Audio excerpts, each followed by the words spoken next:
The truth of the second coming. Section 2. The motivation and process of the fall. The initial cause of the human fall lay within the angel, who, as we have seen, is symbolized by the serpent who tempted Eve. Therefore, before we can know the motivation and the process of the fall, we must first learn about the angel. 2.1 Angels, their missions and their relationship to human beings. Like all beings, angels were created by God. God created them prior to any other creation. In the biblical account of the creation of heaven and earth, we find that God spoke in the plural. Let us make man in our image, after our likeness. This is not because God was referring to himself as the Holy Trinity, as many theologians have interpreted the passage. Rather, he was speaking to the angels, whom he had created before human beings. God created angels to be his retainers, who would assist him in creating and sustaining the universe.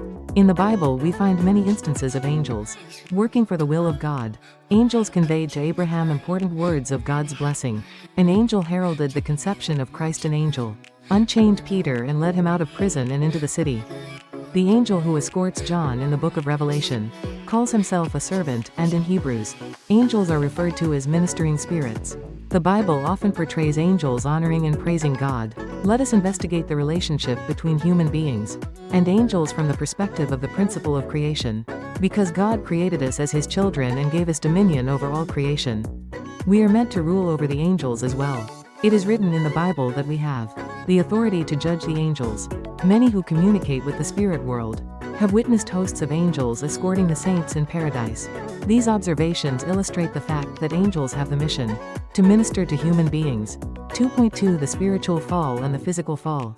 God created human beings with two components, the spirit self and the physical self. The human fall likewise took place in two dimensions, the spiritual and the physical. The fall which took place through the sexual relationship between the angel and Eve was the spiritual fall, while the fall which occurred through the sexual relationship between Eve and Adam was the physical fall. How can an act of passionate love be consummated between an angel and a human being? All the emotions and sensations felt between a person and a spirit are exactly the same as those felt during contact between two earthly people. Undoubtedly, a sexual union between an angel and a person is possible. We can understand this more clearly from the following evidence. There are reported cases of earthly people leading a married life with a spirit.